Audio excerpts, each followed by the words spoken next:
It says broadcast is live. Okay. We must be live then. I just saw it. It says 5 hours though. Have you been on for 5 hours? No, wait, what is going on right now? Hold on a second. Did I just like ruin this? I don't know. Can you still see the guys in the green room?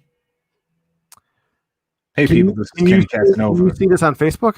Let's check it out and see if it's happening. But if we're yeah, is live. Yeah, look at.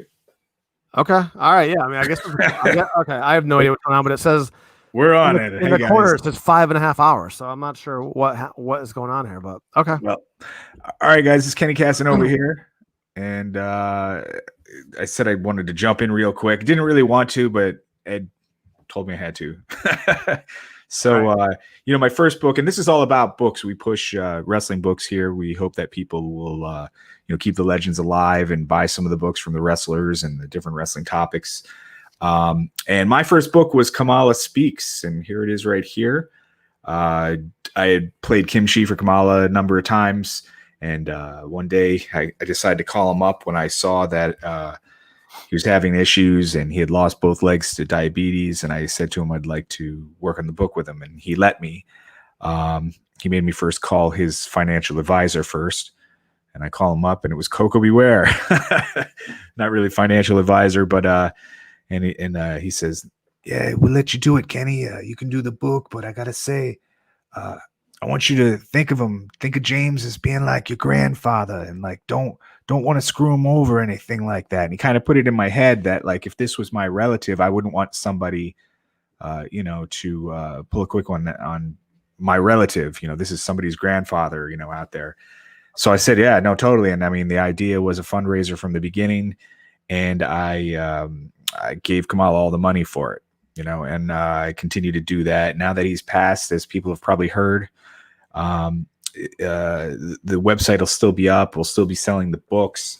I've talked to his wife. We're going to continue to send her money on the merchandise, so the family still benefits.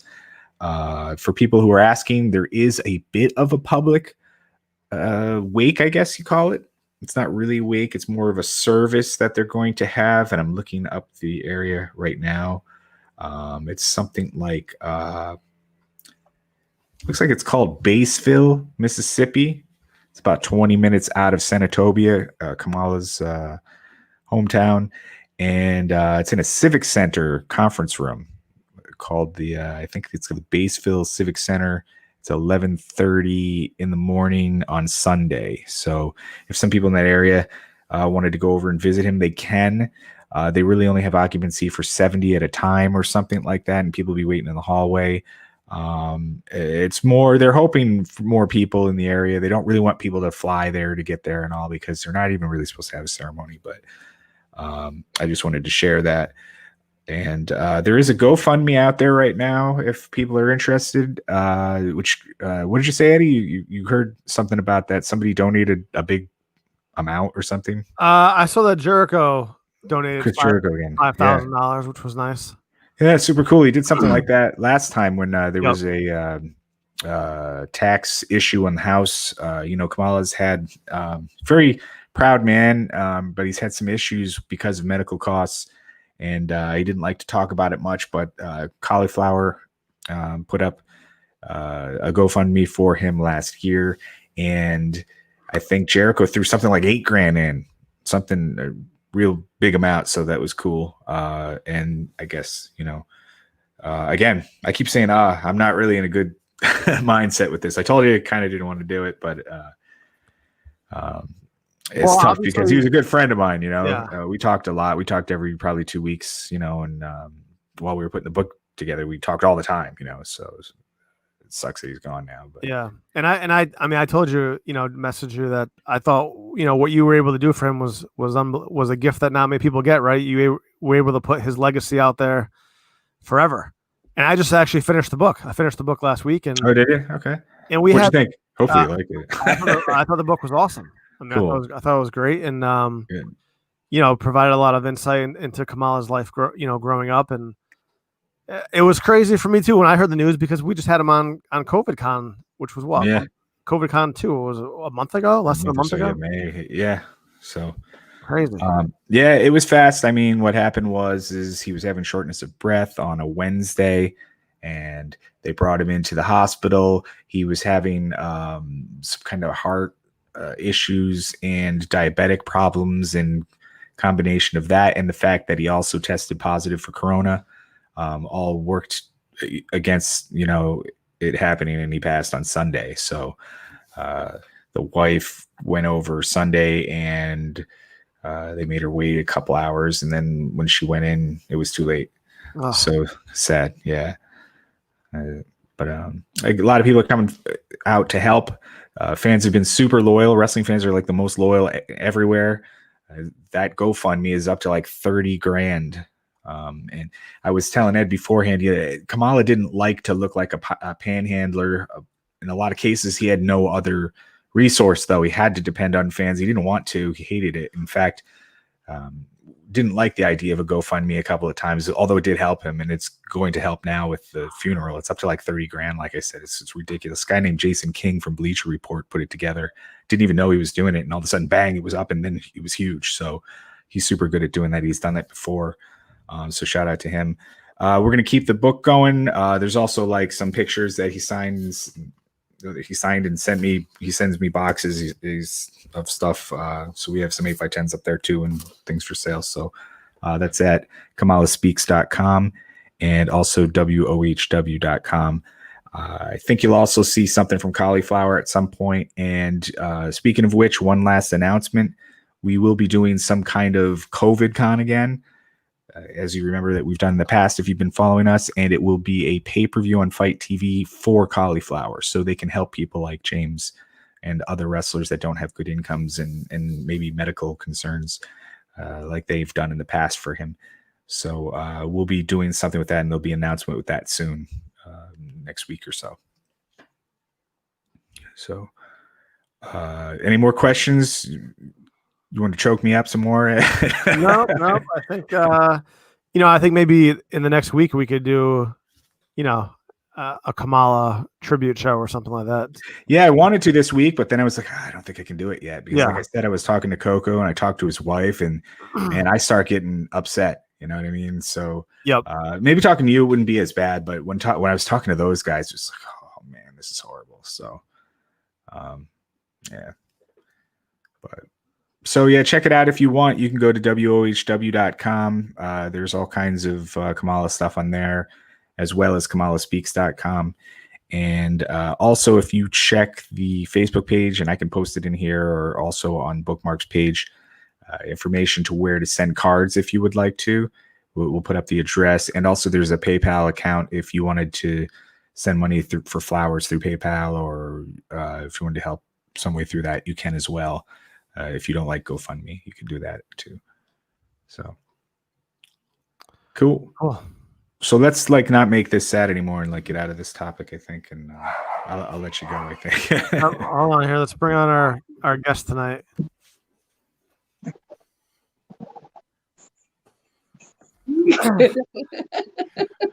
Hey guys. Hi. How are you? So just so you guys know, I was just plugging Kamala's book and stuff. That was my first book that I did, and we're still selling the book, and the proceeds still go completely to the family and all. And I just wanted to plug it real quick and get that out of my system. And I'll let you guys have a good show and take the sorrow out of this opening segment now. But. You've done a good job passing the word around, Kenny. And you and I were actually chatting when we found out, right? Yeah, yeah. That's no, he was a good dude, and I certainly enjoyed revisiting our stories that we had at Slam Wrestling over the years too. So, and I'll let you go. And I did also mention, Greg, that we're going to do some kind of pay-per-view with Fight TV for Cauliflower, so they can continue to help people like James, like they've done in the past. And awesome. An announce will be in about a week or so on that. More information. Cool. Another thing we did together. Yeah. So cool. Okay. Have a good show. Thanks, guys. I'll talk to you later. All right, Kenny. All right. Well, welcome to the show tonight. We're having some technical difficulties beforehand. My computer completely stopped working. So All right, hold on. So I think someone's getting a little bit of feedback, and I can't tell who it is. Might be Me? Hold on 1 second here. All right, let me hear you say something. Real quick. 1, 2, testing. No, it's not. I think it's Greg. Yeah, what else is new? Can you still hear me now?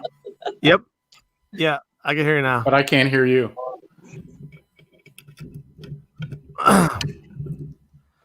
We'll get it figured out as the show goes on.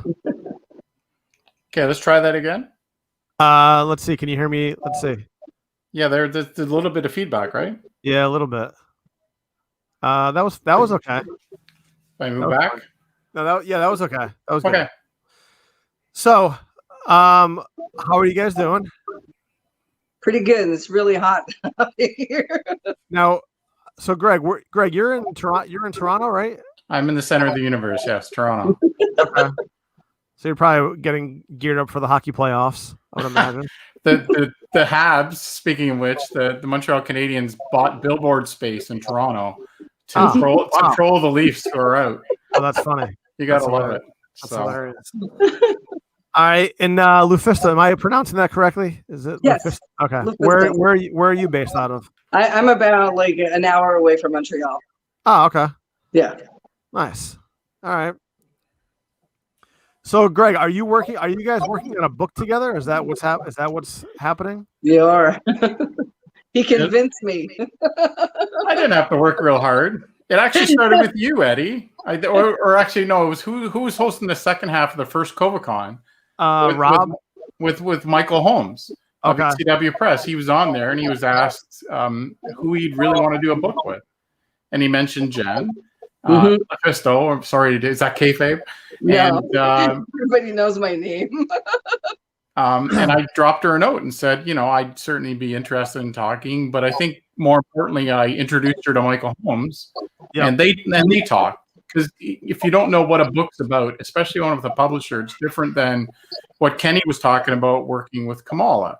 There's a much bigger lead time and expectations with working with a publisher.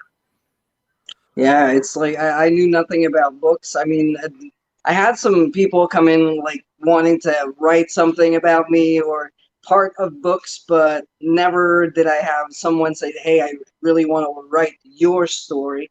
So when that happened and Greg reached out, he's like, Michael Holmes says he would like to publish a book about your story. I was like, I wasn't sure because it's, you got to dig deep, and I've been wrestling close to 25 years. So I had so many questions, like what's relevant? What should I talk about? Are they stories that are more important than others? And how do you narrow it down to a book over 25 years? So Mike and Greg were really good at answering all my questions. And finally I said, yeah, okay, let's do it. Yeah, I mean, I can. It seems like a really hard process to write a book because you're right, there is so much. Like I was writing, I just started writing an article for like a career job that I'm trying to get, and just writing a one-page article, I was like I was writing the most like minute information, all this minutia that doesn't probably have to be in there because I don't want to leave out a single detail, and I have no idea how anyone writes a book that is under like 1,000 pages about that. That's why I need someone as good as Greg. I don't know. Experience. Like Greg, how do you make the decision what somebody wants to hear about and what someone doesn't want to hear about?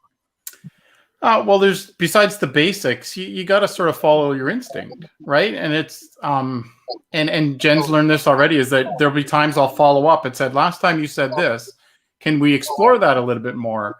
And that's probably the main job of any biographer, is to listen, right? And then follow up, because then you'll go off on a tangent that's maybe more important. Especially having worked with a lot of old hockey players or wrestlers, or, the older they are, the more they've told the same stories again and again, that they don't get challenged to tell new stories or stories that they'd forgotten or things that, maybe they've repressed. So I think that's a lot of it. You got to lead with, look for what's interesting to you and hope that's also interesting to the reader. Right. Let's see. We have a question coming in here. What's been your reaction to the recent Twitter debates on intergender wrestling? It's something I've seen. Like, it's not new to me. I've been fighting for women's right in wrestling for the past 24 years. Actually fought the government for it. Maybe I have a different perspective than the newer talent, where I can understand why a man would not want to wrestle a woman. I see it as the same way as somebody not doing hardcore. There's some things in wrestling, either it's moves or type of wrestling matches or stipulations that you're not comfortable with. And I actually like the fact that some wrestlers will come forward and say, I'm not comfortable doing this. I'd rather have someone like this than somebody who says, like, I'm going to do it, but once he gets in the ring with me, he's so uncomfortable that the match is either really bad, he gets hurt, or like it happened to me in the past, guys didn't want to wrestle me, so they would beat the living hell out of me just to prove me that as a woman I didn't belong in a ring with them. But thank God, with the times, that this changed a lot. A lot of guys now are open to wrestle with women, but maybe it's the way I look at it, because I've seen it from day zero to what it is today. And there's such a big improvement. A lot of women are seen as equal now. They have their own spot on the roster, on a card, whether it's against another woman or another man. There's been such an evolution when it comes to the women in wrestling. I don't want to say women's wrestling, but women in wrestling. That I see it as a victory. There's always going to be someone who doesn't like it. Like, some people don't like death matches. Some people don't like lucha libre. Everybody loves their own thing. But in general, I think you like or you don't. But if you're into it, there's been such a great evolution. And if a woman now wants to wrestle a man, she can anywhere in the world, because it's possible now, because, well, especially in Ontario, there's no commission telling you can't anymore. Can I just add to that, Ed? Sure. I like the idea of the evolution, and that's also what I'm always looking for with writing. And part of my challenge is going to be writing in a female voice, right? This has got to be Jen's story. And so I'm looking forward to the challenge of making sure that maybe, little tropes or little, expressions or things that maybe I write as a man that wouldn't pull off for Jen. So, I mean, it's a good challenge. And I think every author always wants something new. And this is definitely new and unique, and she's got a great story. Hasn't intergender wrestling happened before? Like, isn't a new thing? I mean, I feel like it's happened before. I've been wrestling, guys, since 1997. My first championship was actually a cruiserweight championship in 98, and I was a world champion in 2001. So I've been collecting male belts forever. Mm-hmm. And not only me, Cheerleader Melissa had one, Nicole Matthews had one in Vancouver. I think it's 2014. I could be wrong. But intergender wrestling is not something new. It's just that now that the internet allows independent wrestling to be a lot more accessible, now it's out there. You can watch a lot of it. It's on YouTube. Even Impact Wrestling experienced it with Tessa Blanchard and the Sami Callihan feud, which, back in the day there was China. Let's not forget about China. Yep. So here and there was a little bit of intergender, and even I think it's Shane Elms posted a clip of where he was wrestling Mighty Molly. It's been there, but it was just like here and there. Now with the internet and how easy it is to get content now online, or Fight Network and Fight TV and all these like the independent wrestling network. Now it's everywhere. It's accessible, so it looks like there's a lot more, but it's been going for years. Now, what would be a reason that a man wouldn't want to be in the ring with you? Is it because they don't want to? They're scared. Or is it because they don't want to have to put over somebody, or there's different reason. I've met some men who thought they would look stupid throughout the years. Like, I can't lose to a woman. I can have a woman beat me up. It's gonna make me look weak. That's one that you don't hear a lot anymore, though. But there's also, and it happened to me throughout the years, where a man is like, I'm not comfortable hitting a woman. I feel it's not right. Too many people see this as something that would represent domestic violence when it's absolutely not, because somebody who's the victim of domestic abuse doesn't choose to be a victim. It's something wrong. It's something that should not happen. As a professional athlete, I choose to be there. I want to be there as an equal, and I know what I'm getting into. Where it is wrong, and that's one thing like Lance Storm mentioned last week, I think, and people went kind of nuts, but he was right on the fact that nobody should be like, it shouldn't be an obligation to do it if you're not comfortable. If you're a woman and I don't feel comfortable wrestling men, then you don't do it. Like, you're not going to take a move you're not comfortable because you might get hurt. It's the same thing for wrestling a guy if you're not comfortable doing it. So that would be the two main reasons where that usually comes back, or, oh, you're so small, what am I going to do with you? But, think about Rey Mysterio and how many bigger guys he fought in awesome matches, or Daniel Bryan. So if you can kind of forget the gender aspect, you can have an amazing match with a woman if she's smaller. Like, size doesn't matter. It's how you work the match, how you tell the story. There's a way to, so it makes sense and it looks good. I believe not all women should be doing intergender wrestling, because not all of them are looking good. Like, you're fighting a guy, you should be really intense. You should be really like fighting like it's the last day of your life. Like, you got to give everything you have. If you're not an intense individual and you don't have that strong kind of style, it's not going to look good against someone who's much bigger. Yeah. So, it's all how it's done and how it's presented and what's the story you're telling while you're wrestling. I thought when I saw Ronda Rousey put Triple H in a fireman's carry, I thought that looked pretty good. And then that was impressive, and the people in the crowd went nuts. So, I guess the reality is that she probably could hold her own in a legit street fight with him, right? I mean, she's an MMA champion, so there's definitely women who can go out there and fight the guys. Like, but suspending the disbelief is when she's then in there with Nikki Bella, and it's like, she could break her in half. Mm-hmm. Whereas with Triple H, you knew it was a real challenge. Like, she'd really have to fight. Mm-hmm. Let's see. We got a couple more questions here coming in here. It was there. There we go. You were set to retire, and before the pandemic, you were still tearing up the wrestling scene. What changed, and how much longer will we see you go? You got a book to promote. You better keep going. What changed is in February, I hurt my knee, and I was really kind of just fed up with wrestling. After so many years, I was like, I'm hurt again. I don't want to deal with it. I kind of didn't have the love for it anymore. And then I'm like, this is my last year. I'm going to do a couple of matches that I really want to, and I'm going to hang up the boots. So in my head, my last match was going to be against Tyson Dukes. Like, that's the match that I wanted to, end my career.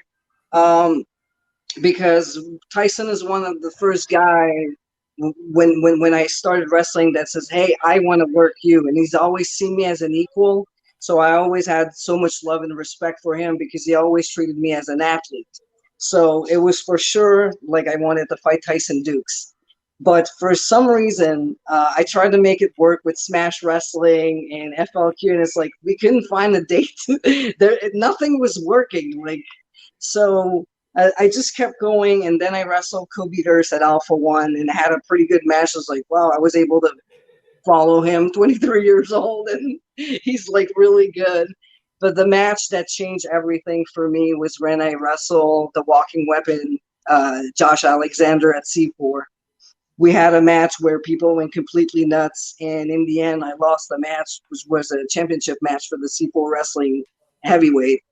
And when I stood up, the whole crowd stood up, gave me the biggest ovation ever, and they all like came to the ring and slapped the mat. And I was standing as like, my God, what's going on? And I kind of realized that this is where I belong. Like, this is, a lot of people say wrestling is their dream. They want to make it and stuff. And I was like, no, this is my calling. And I think that's where I realized it was so like deep inside of me. And when I went backstage, I went to see the promoter. And it's like, well, maybe I still have it. He's like, no, you never lost it. You just thought you did. And then I was like, I knew I needed to go on. Hold on here. Let's see. Good answer. Do you think you'll get a crack at a major TV roster before you're done with the business? I really hope so, because I can bring a lot to a promotion. I have a lot of experience. I can work any type of wrestling matches. I can work with any, whatever amount of experience that stands in front of me. I can work. I'm really good at working with the weaknesses and strength of my opponents, whether it's been 2 years here in the business or 20.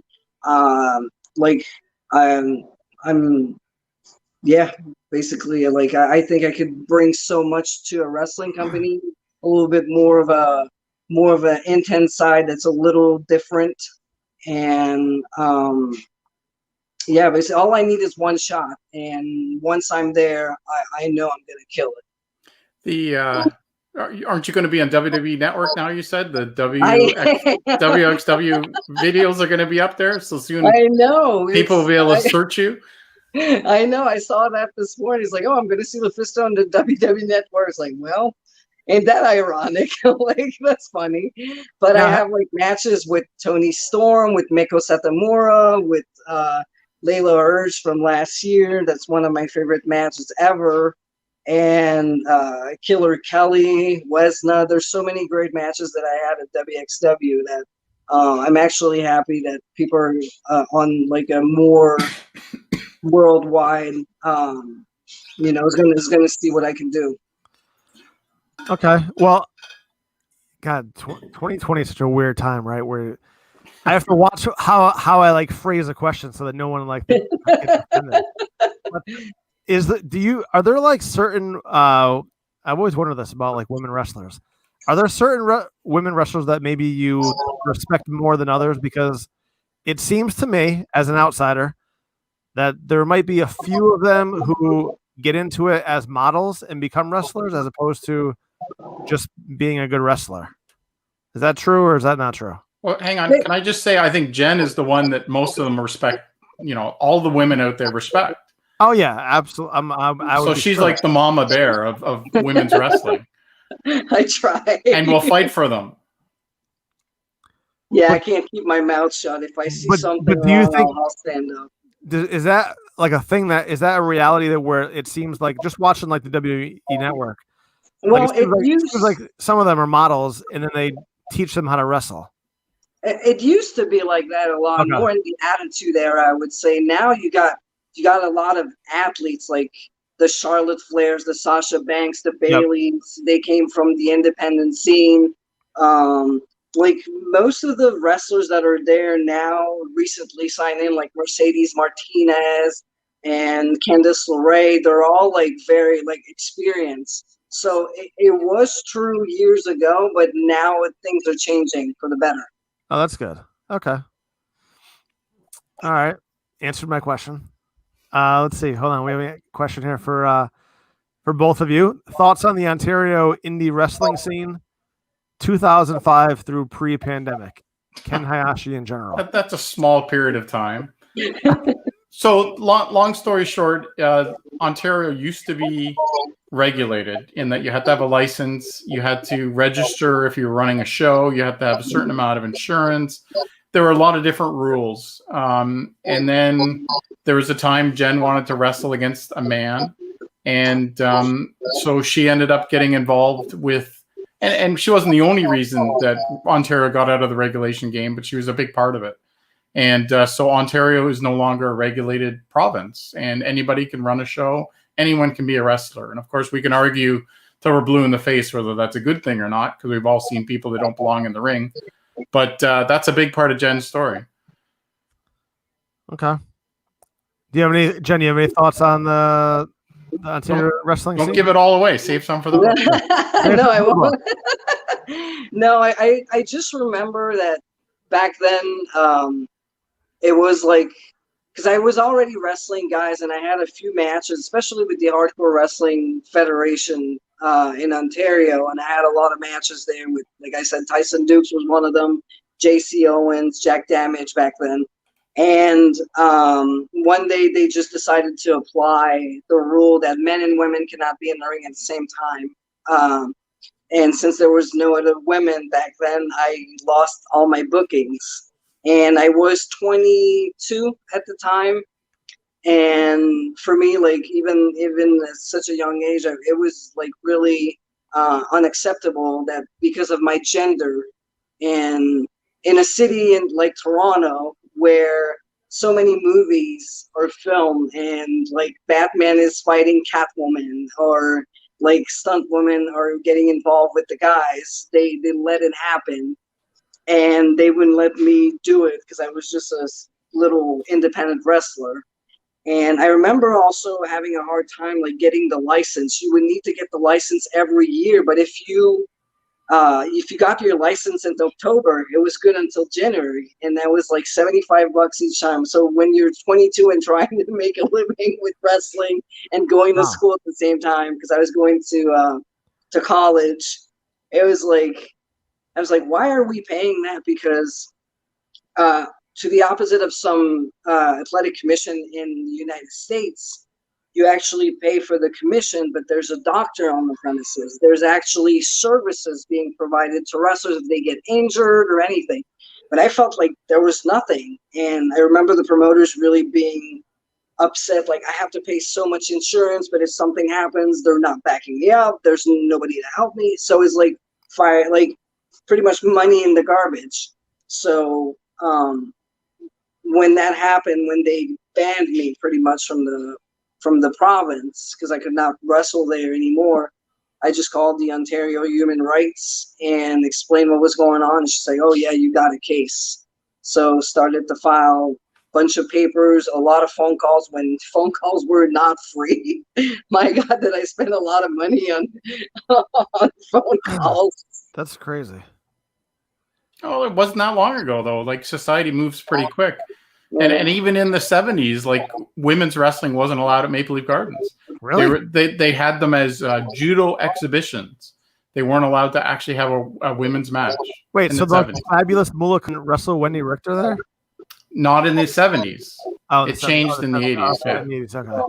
Correct me if I'm wrong, Greg, but there was something with Viviane Vachon too, that she could not wrestle, so she went down the streets of Montreal with like signs saying "Let Viviane wrestle." I don't know exactly the year, but there's pictures of that. So yeah, she couldn't wrestle in the city proper, but she could wrestle just outside it, right? So like she could go to like Verdun or whatever and wrestle and be okay, which is so you could wrestle in the suburbs legally, but not in Montreal itself. That seems really weird. Well, that's government anywhere though. Yeah. Let's see. Did you ever work with Joey Ryan? He was known for these. I did. I've worked with Joey Ryan, I think 3 times. The first time was in 2008. And, well, I don't know if I should be proud or not about that, but on my resume, you could say I'm the first girl who got the bootplex. All right. What do you say to that, Ed? Right? What is the I know. I don't know what that is, but I got to look that up later. Joey Ryan, yeah. Let's see. Intergenders are big in Mexico, right? Any different? No, I actually had a big intergender match in my lights went off. I'm sorry about that. I think she lost power. I was going to say it was a boobplex or something. You know, just messed it all up. Wait a second. I'm sorry. All right, which cat is that, Jen? Oh my God. Did you lose power? No, just the light. Oh. It's the ghost in the room. Storm rolling through. Anyway, so she does go down to Mexico. She has some really good intergender matches there, but there's also just good stories about women's wrestling, how different it is there, how better respected it was. It's back with the cat. There you go. Yeah, I see the cat. It was hiding behind you. I'm going to ask the cat a question. Has anyone ever wrestled a cat? That was Teddy Hart that brought the cat to the ring, right? So. It is actually a Persian, like Mr. Money. Okay. Hold on. So you went to Mexico, is that right? Yeah, to go back on what we were saying before I lost my light. Mexico, people still talk about it today. Like, I had a match in 2005 against Joe Leather, and a lot of people say it's still the best intergender hardcore match they've ever seen. And people are still like sending me messages like, so when are you guys fighting again? I'm like, well, that was like 2005. It's like 15 years ago. They're still talking about it. And all the time I go to Mexico, there's either like a confrontation or me and Joe will meet, and like people are like, yes, they're going to fight, but we actually didn't. Well, we did in tag teams, but we never had another hardcore match. All right, let's see. Let me try to get to all these questions here. How is Pegaboo these days? Dead. That's who turned off the light. Yeah, it's her ghost. Let's see. Really made Impact Wrestling for WSU. And then someone wants, any thoughts on who's going to write the foreword for your upcoming book? I don't know, but somebody who's been really supportive lately was Mick Foley. So if I could have Mick, that would be pretty amazing. My problem is that Mick Foley just wrote one of the forwards for John Arezzi's book. It's like I'm going to be in Good with Mick or something. It's going to look kind of strange. But maybe it's too soon to tell. But it's another year. It'll be fine. So it's Mick Foley, right? It looks great on any book cover. Now, Greg, how many books can you work on at one time when you're doing a project like this? Can you take on more than one, or are you solely focused on her book, on Lufisto's book right now? If I was smart, I'd probably be doing just one book. John Arezzi's book is written and edited. Yep. And ECW now is doing the copy edit, and then we have like 3 weeks to pick all the pictures, and then put that in, and then it's basically out of our hands until we get a final proof. Jen's is sort of waiting till that's done for me to focus completely. However, at the same time, I'm self-publishing a book about a Canadian actor named Billy Van that's I've been working on for probably a dozen years. And so it's finally almost done. So I've been doing the layout and buying the rights to the pictures, all that stuff, all at the same time, relaunching Slam Wrestling, trying to live a real life, all these things. It's been a little busy, but the actual writing's not hard. It really isn't. It's amassing the information and organizing it, and then we're sitting down to write's not a big deal for me. How long can you write in one day? I'm just curious. Like, can you get like 8 hours at the computer? No. Okay. No. What the way I have it set up though is I have an upstairs computer that is offline. So when I really need to write and just write, I go upstairs and turn on the music, and I'm in there, probably for 6 hours out of the day, and you just spread it out. You go do stuff. Wow. But mainly it's about sections, right? If I can get a chapter done that day, because so much of it is about pulling stuff together and working on it. And because I'm offline, I have to think about things a little differently. And I'll find a little hole, and I'll put what I call like an XXX in the actual chapter, and then I'll go trying to find those details. It's a weird way to work, but it works for me. No, that's incredible. I took a 3-minute typing test the other day, and I thought I couldn't move my hands when I was done. I don't know how you can sit there for that long and typing away. But the music helps. That's great.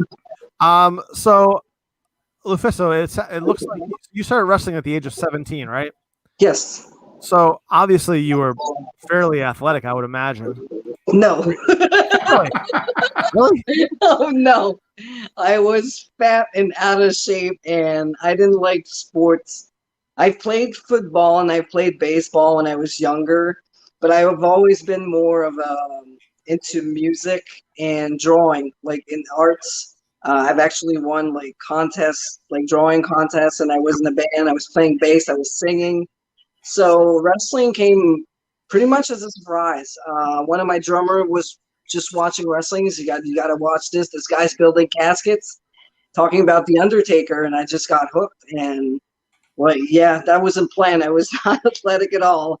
And So you were wrestling watching and you thought, I would love to get body slammed onto the mat. Like it was more because I was really impressed with the Undertaker, and I liked his character, and I liked the creativity and everything that I felt that in wrestling, I could find everything I love, like being creative, the sport aspect, and the entertaining aspect. So I would have my music, my art, and the sport part was more of a, like, even if I was not into sport and I was not training, like, it was fascinating to me that they would create like magic, like on the screen. And the fact that when you compare it to movies, like wrestlers, they don't have like take one, take two. It has to be perfect on the spot. So it's very challenging, and you push your own limits.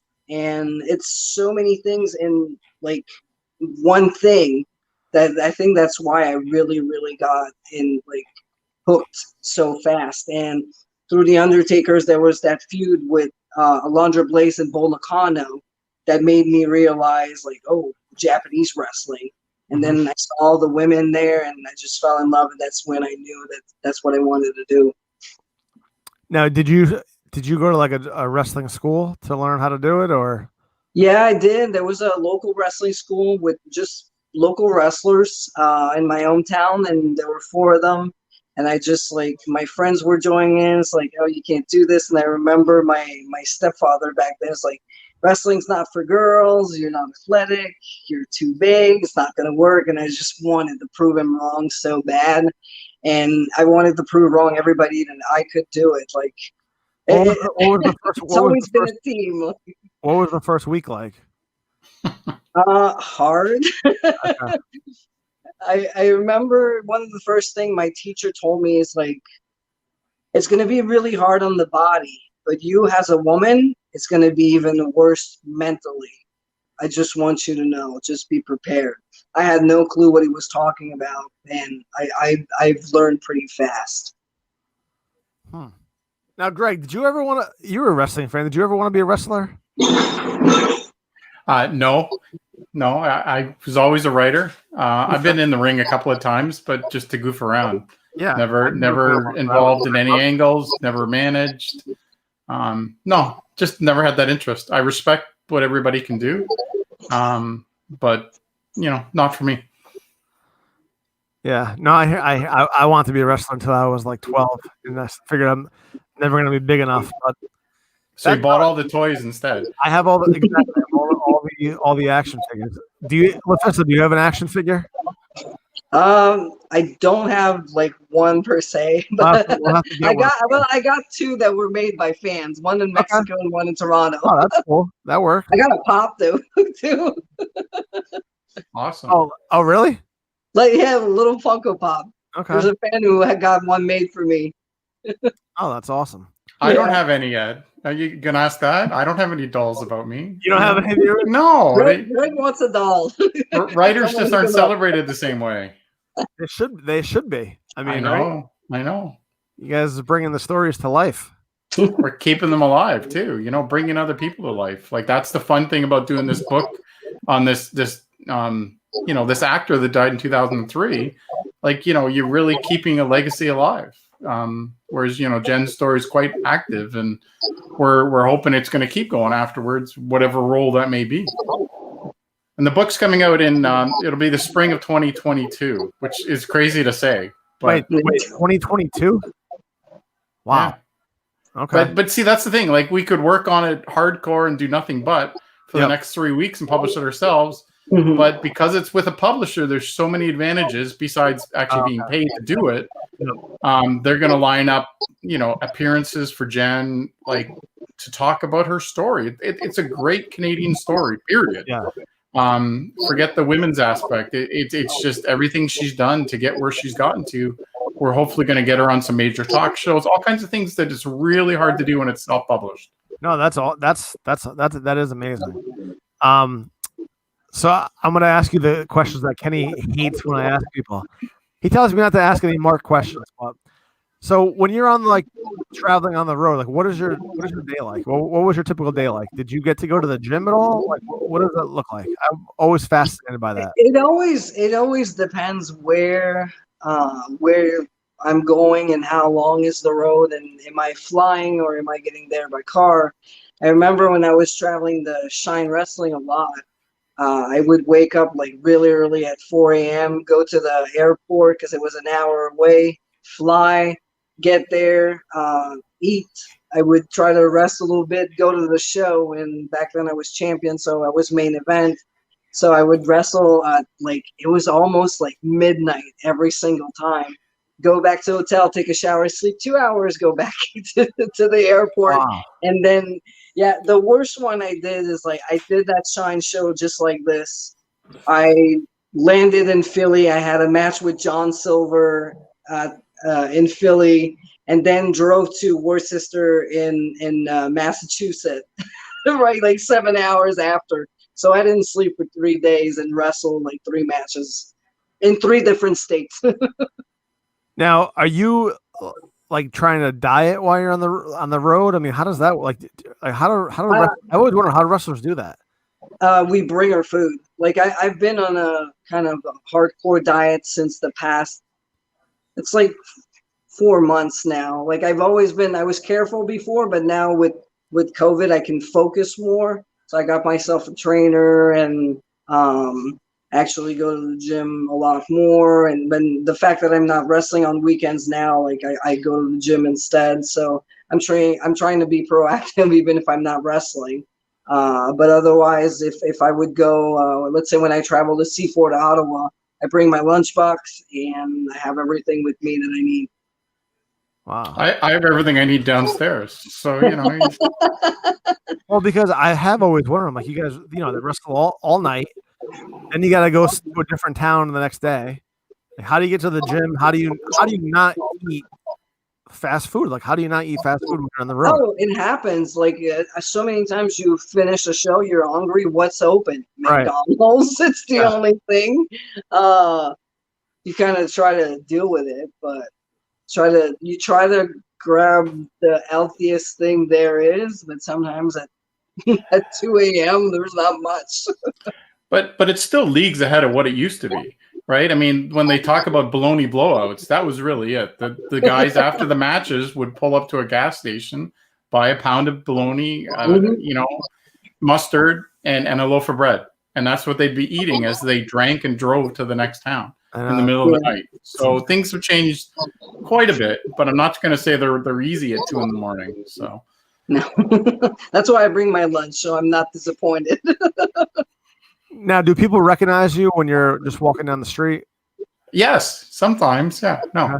Oh wait, that was for Jen. Oh. Okay. Yeah, it happens here and there, and I don't know what happened recently, but people in my hometown that had no clue who I am.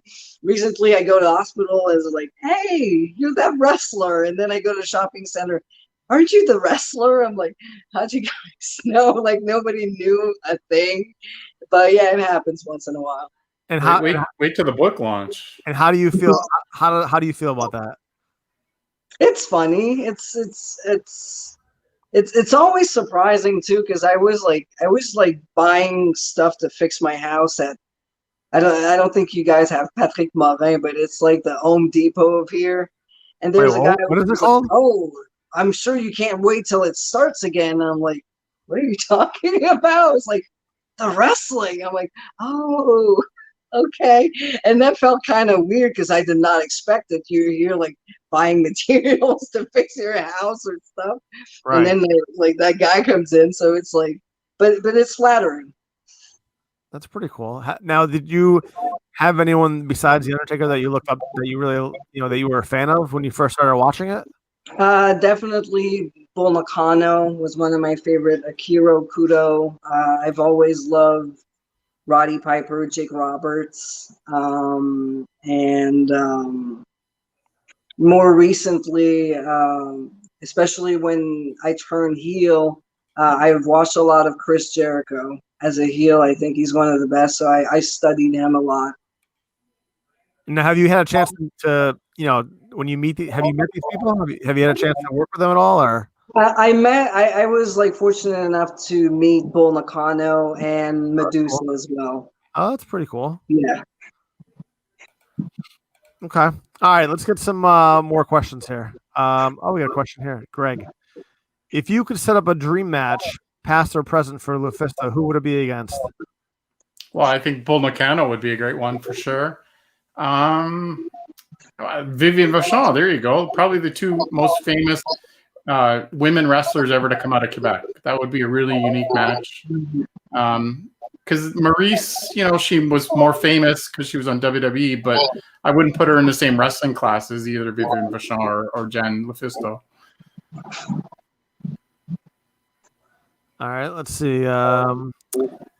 Every match I've ever had the pleasure of seeing you work has been awesome. What are some of your favorite matches? Definitely Kimberly, Chris Dickinson, AR Fox, Josh Alexander, of course. I really love wrestling Frankie the Mobster. The Beast King now. The Beast King. I still call him by his older name. Tyson Dukes, Nyla Rose.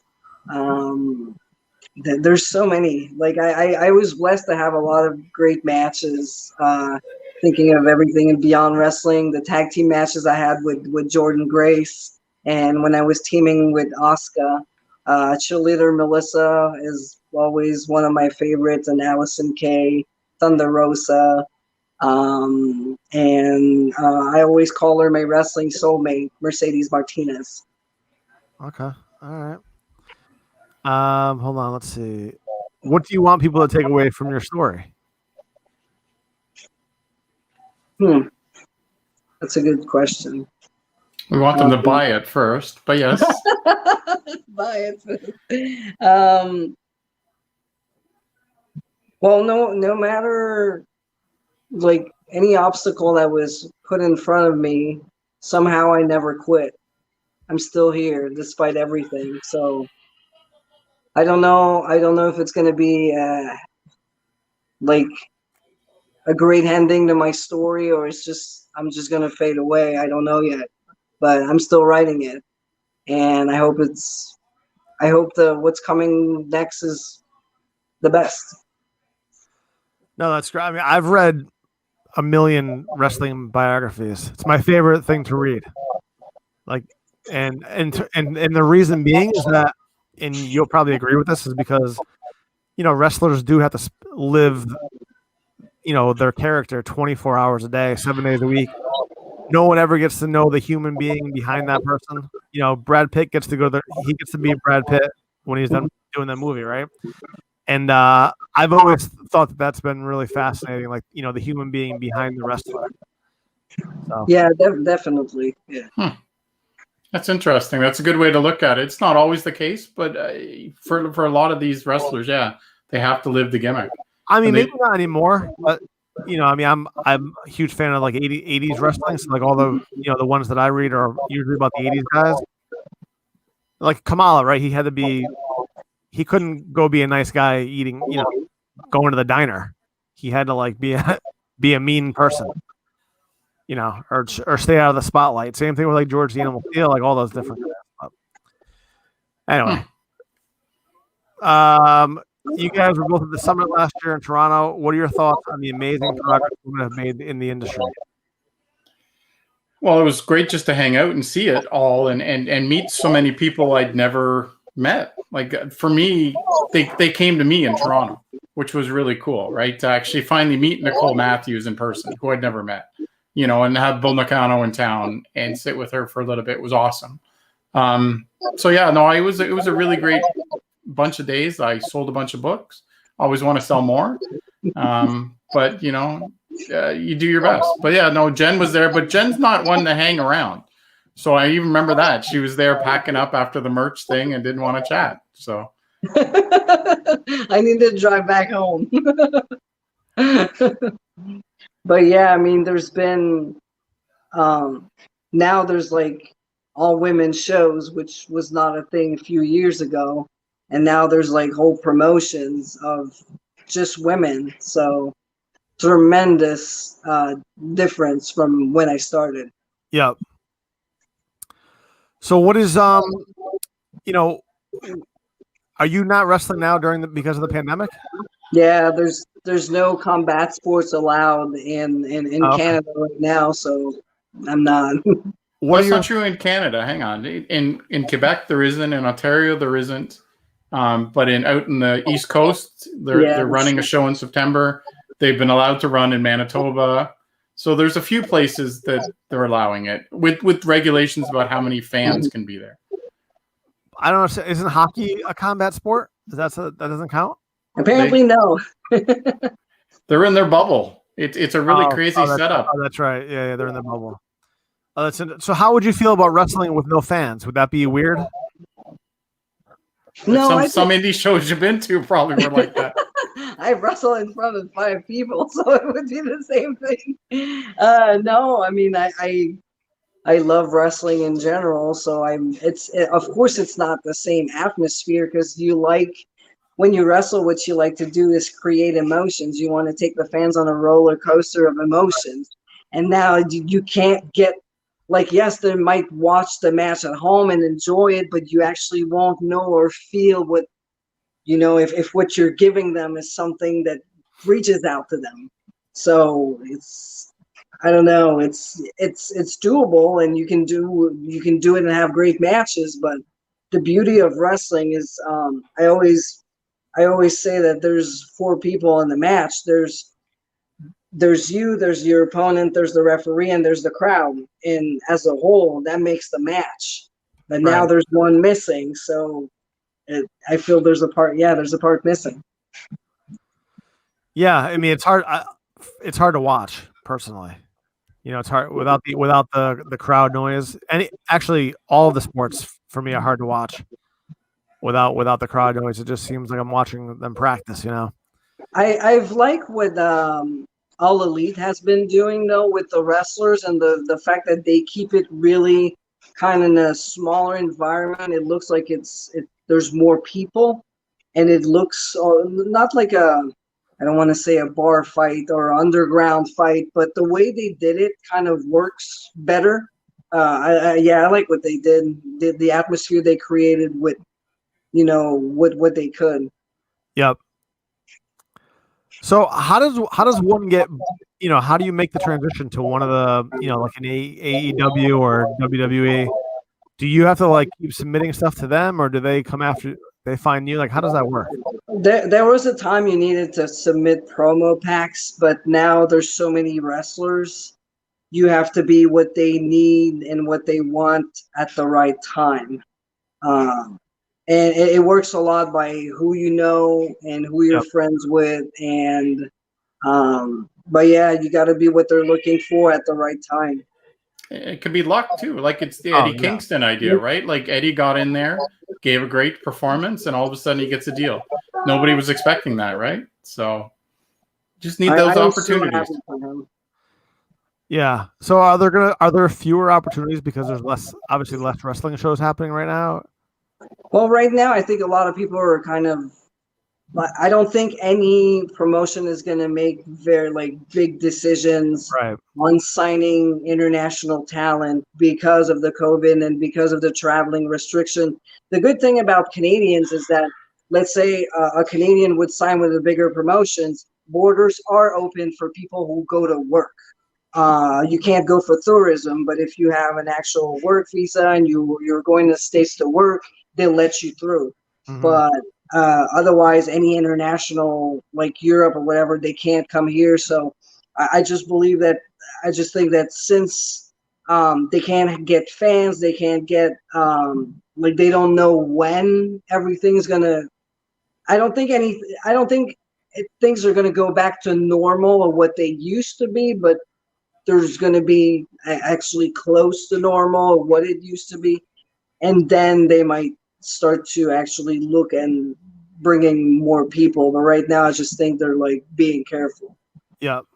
I hadn't thought of that, Ed, but the idea is that Jen could, because the United States is banned from traveling so many places because of all the COVID cases. Really? There's a absolutely. I didn't realize that. Oh, you should look at a map sometimes, man. Yeah, no, there's whole maps out there. The United States, you're basically allowed to travel to, what is it, like Cuba and Turkey and Russia, like all these few places in the world. You're not allowed to fly anywhere else, whereas Canada is allowed. So that's a good question. I mean, if you got a chance to go work in Germany next week, would you go, Jen? Yeah, I would go to Germany. Really? Yeah, they're known to have that their government has been really good dealing with COVID. Wait, would you go to America?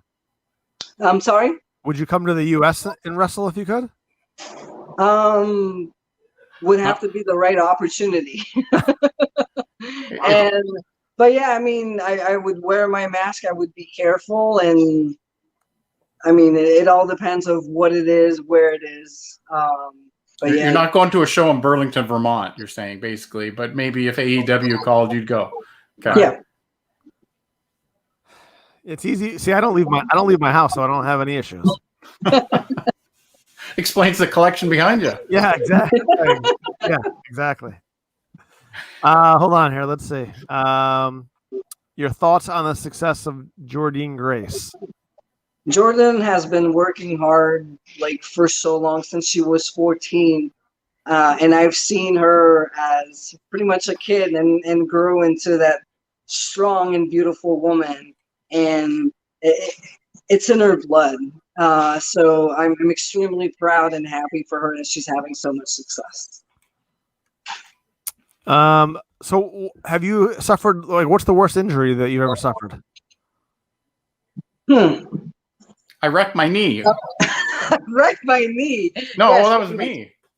You You got to ask me some questions. How are you typing at the computer? Yeah, no, I was actually out playing soccer, and I did tear my ACL, MCL, meniscus. So I do have some sympathy for these real athletes when they talk about knee things. So you get a little bonding moment when you talk about knees. Well, it's my worst injury is the same as you, so I know exactly the pain you're talking about. It was something it was like an outside the body experience where really? oh my God, this hurts so much. I didn't know how to deal with it, and I was just screaming. It was terrible. Terrible. Wow. Yeah, I don't think I've ever done anything like that. But so all right. Well, Greg, the few books that you're working on now, when are all three going to be out? You get the 2022 for Lufisto. Yeah. Well, Pro Wrestling Hall of Fame, The Storytellers came out a year ago. Yep. That one's gotten some good press and needs more love. I hope the Billy Van biography. So Billy Van was on Sonny and Cher. He did Hilarious House of Frightenstein. He did all kinds of Party Game in Canada. He was quite an institution for sure. I hope to have that one out. I hope by October or November. And then Jen's book is due. I can't remember. I think it's next year around this time. Like we have a lot of. I think it's March. It's due. March. So, yeah, I think it's March. So we have time to write it. And again, for somebody who's never done it before, it may sound like that's not enough time. But for me, it's like it'll be fine. We'll get there. Now, what do you usually do to promote a book? Beg, plead, whatever you can. It's tough. And partly that's also why we do so much things for authors on Slam Wrestling. We had Jamie Hemmings on earlier, ask a question. We have a complete book section, and we talk to the authors. We talk to the subjects. We try to do what we can to help authors. I do a hockey book column at the Society for International Hockey Research, exactly for that reason. It's tough to get publicity. The newspapers don't have space anymore. So you really got to get out there and hustle yourself. So I'm trying to spread the word about authors because I know what great people we all are, or most of us. Not Kenny, right? So what is? Yeah. So I'm teasing Kenny. What is the like? I feel like do people not read books anymore? I mean, like I don't get that. The whole like the phenomenon about. I mean, we probably talked about this before. Like I need to have the physical book in my hand. Oh, I totally get the e-reader. It's fine. Like my wife will read the e-reader for like an hour after I'm already asleep, and that's fine. But there's also the audiobook, and which may or not come up whether they let Jen read it. I was a part of doing Bill Apter's book, and I was basically his coach, and I was part of Bill's fight to be able to, read his own book. Could you imagine anyone Bill Apter reading his book? No. So audiobooks play a part in this too. It's a different world. People consume things differently. I've got a 13-year-old son who just never leaves the screen. Yeah, I do. I guess I kind of like the audiobook. I guess it depends on who reads it.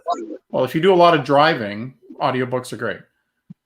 I don't own a car, so I definitely don't do a lot of driving. I'm not into audiobooks. I don't know if people could like listen to me talk for so many hours with my French accent. Yeah. Well, it might add more authenticity to it. Yeah. The story, right? I don't know. I mean, who would you want to read your book? To do the audio? Greg? I could do a woman's voice. More work. Well, they do get paid for that too. So somebody gets paid to read your audiobook. Yeah. Only one of my books has ever been done in an audiobook. It's called Father Bauer and the Great Experiment, which is about the Canadian Olympic program that started in the 1960s. And there was a Vancouver voice actor that was hired to do it. And for my hockey book column, I sought him out and asked him how it works, and did a story about myself, basically, or about my book and the audiobook. So it'll get done. It's outside of our hands. It's not our decision who reads them. Yeah. Yeah, I mean, I will say, I don't know if you ever thought about this, but I can't remember which book it was, but I had heard about a guy where he had his like biography and somebody else was reading the audiobook, and then his voice would chime in to like talk about a certain part that just happened in the book or something like that, which I thought was kind of cool. I never listened to it because I don't spend that much time in the car to be able to listen to something like that. But it sounded like a cool concept, where like the subject chimes in on something and dives a little bit deeper. She runs in with an elbow drop. Yeah. It's like a running, hold on, let's see. Enjoyed your work with AAA in Mexico. Thank you. I love wrestling in AAA. They were so professional, and one of the biggest shows I did was 17,000 people in Monterey, and it's one of my favorite matches. It was Mary Apache, Taya, Fabi Apache, and myself. All right, I agree with this person. Lufisto, read by Lufisto. Sign me up right now for that. We have to license some good music for you, though. That gets really expensive, so we may have to have some generic. I know some bands, though. They could. There you go. Okay, so what are your all right? So what are we going to see on the horizon for you, Lufisto, coming up in the next few years? Well, a book. Okay. Well, right now I'm trying not to think too much because of the COVID, and I don't want to be depressed. So like I said, I'm working more on my training, my diet. Okay. I've relaunched my website so it's easier to navigate, and I try to be online as much as possible to talk to the fans, do podcasts, and keep the whole thing alive. And I've been working on the books right now. The process we're at now is I'm going through every match that I had, and I'm trying to figure out which one was important and why. The good thing I did over the years, I didn't know it would be useful, but I did keep statistics of every match I had since the beginning. Really? Where the match happened, against who, and the date, when who won and how. Wait, did you like write these down or did you keep them on like a spreadsheet? No, I would just like type them in the Word documents. So yeah, I have one for each and every like year that I wrestled. Are we gonna see this in the? Will there be photocopies of this in the book?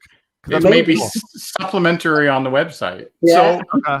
but that's one of the pluses, right? Once I learned these kind of things, that Jen kept so much stuff. That's a huge plus. But you could sort of almost see that, right? She's always been very knowledgeable about dealing with the media. She always had a website. She has her Patreon thing. Like all these different things add up to make my decision to work with her much more logical. Whereas, like in the past, you have guys like a Raging Bull, Manny Fernandez, asked me to write his book. And it's like, well, you can't tell the truth in 10 minutes talking to me on the phone. Why would I work with you on a book? So there's a trust factor that you need on my side. I'm not just going to write somebody's book where I know it's all going to be lies, because it's my reputation on the line too. Yeah. I've also kept like scrapbooks of everything, newspaper cuts, internet like articles, Oh, that's awesome. cards and posters. Like I kept like I keep as much stuff as I can. Like I have like tons of books of stuff that I kept, so it's gonna come in handy now. No, that is great. Any diet tips for the people that are out there trying to? I dropped 27 pounds during COVID, so I'm gonna say. It's time to leave the house, man. I can't really give tips because I'm actually like I'm paying for a trainer. All right. That's how I do it. Like I'm not a professional, so I did hire a professional to help me and guide me. And just like in wrestling, if you need wrestling school, you go to a good school and see a professional. Yeah. Now, are you able to train in a ring right now at all? Like, can you do that? Can you practice in a ring? No, nothing. Man, what is that going to be like the first time you take like a bump I was after not taking one for a while? I mean, I feel I'm going to be okay because when I've been injured, I was out for 7 months because of a back injury. And when I came back, I wanted it so bad that it felt like I was gone for 5 minutes. Am I going to be, I mean, the following day is going to be terrible and it's going to hurt. That I know for sure. It's going to be really painful. But I don't think like I said, it's so inside of me, and it's in my genes and in my blood. I know it's cliche, but I just feel I'm going to be fine and ready to go. All right. Well, we'll be looking forward to it. Let's get one last question in here. Greg Oliver, what is your dream wrestling book? CM Punk, I think. Really? Yeah, but it would also be the hockey tie-in, right? He's a big hockey fan. Yep. So, we'll throw that out there. That's how I ended up working with Jen, was on this podcast or this Covacon thing when you guys did.